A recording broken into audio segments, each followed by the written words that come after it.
जंग खत्म हो चुकी थी। आयरन थ्रोन तबाह कर दिया गया था। हर तरफ तबाही का मातम छा चुका था और जॉन स्नो को दीवार के उस पार भेज दिया गया था। उसके पीछे पीछे फ्री फोक भी चल पड़े थे। कई दिनों से वे लोग बस जंगल की ओर बढ़ते जा रहे थे, किसी महफूज ठिकाने की तलाश में। फिर एक दिन उन्होंने कहीं रुकने का फैसला किया, रात बिताने के लिए, क्योंकि सब थक चुके थे। फ्री फोक के लोग जॉन का सम्मान करते थे, पर जॉन खुद को लीडर नहीं मानता था।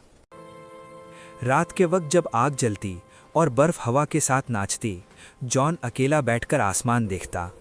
उसकी आंखों के सामने अक्सर पुरानी तस्वीरें उभर आती। डेनेरिस, उसका चेहरा, उसकी आग और उसका अंतिम सांस। जॉन जानता था उसने सही किया था। अगली सुबह जॉन घोस्ट के साथ उस जगह का मुआयना करने निकल पड़ा जहां खामोशी में भी बीते कल की गूंज मौजूद थी। कुछ कोस आगे बढ़ने पर जॉन को मरे हुए जानवर दिखाई दिए। उनकी आंखें खुली हुई थीं, जैसे मरने से पहले उन्होंने कुछ भयानक देख लिया हो। जॉन घबरा गया। उसे शक हुआ कि यहाँ कुछ बहुत डरावना हुआ है। सच्चाई का पता लगाने के लिए वो वहाँ से आगे बढ़ता चला गया। गोस्ट बेचैन रहने लगा, रातों को भौंकता और बर्फ को सूंघता। एक दिन जॉन ने बर्फ पर कुछ देखा, गोल आकार, पुराने निशान जैसे, पर वाइट वॉकर्स के जैसे नहीं, ज्यादा गहरे, ज्यादा पुराने। तभी एक बूढ़ा मिलता है, चिल्ड्रन ऑफ द फॉरेस्ट का अंतिम जीवित गवाह। वो कहता है, तुम सोचते हो अंधेरा खत्म हो गया, पर असल में अंधेरा सिर्फ सो रहा था। जॉन वहां से अपने ठिकाने की ओर चल पड़ा। रात होते ही वो गहरी चिंता में डूब गया। अब उसे इतना समझ आ चुका था कि फ्रॉस्ट किंग दोबारा लौट आया है। जॉन पूरी रात सो नहीं पाया, कभी करवट बदलता रहा, कभी बेचैनी में आंखें खोल लेता। फिर उसे एक सपना आया। सपने में डेनेरिस उसके सामने थी। वो जॉन को चेतावनी दे रही थी कि फ्रॉस्ट किंग फिर से जाग चुका है, जो कई सालों से बर्फ के नीचे कैद था। डेनेरिस ने जॉन से कहा कि जंग की तैयारी करो, क्योंकि फ्रॉस्ट किंग किसी भी पल उन पर हमला कर सकता है। बर्फ के खलीज के बीच पुराने पत्थरों के शहर में फ्रॉस्ट किंग जाग चुका है।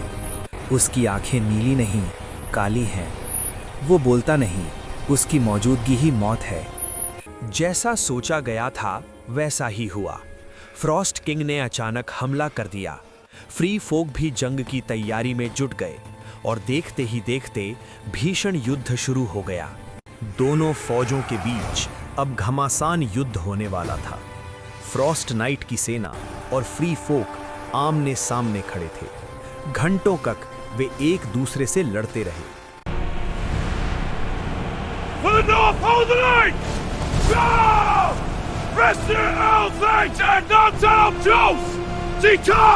इस भीषण लड़ाई में टॉर्मेंट बुरी तरह जख्मी हो गया। अब सबकी नजरें सिर्फ जॉन पर थीं, क्योंकि वही सबको बचा सकता था। जॉन और फ्रॉस्ट किंग एक दूसरे की जान लेने के इरादे से आमने सामने आ गए। आखिरी सांस तक दोनों लड़ते रहे। तभी जॉन ने एक मौका देखा और फ्रॉस्ट किंग के सीने पर घातक वार कर दिया, क्योंकि यही उसे मारने का एकमात्र तरीका था। वार होते ही सब कुछ शांत हो गया। महीने बीत जाते हैं, बर्फ पिघलने लगती है, नॉर्थ हरा हो जाता है।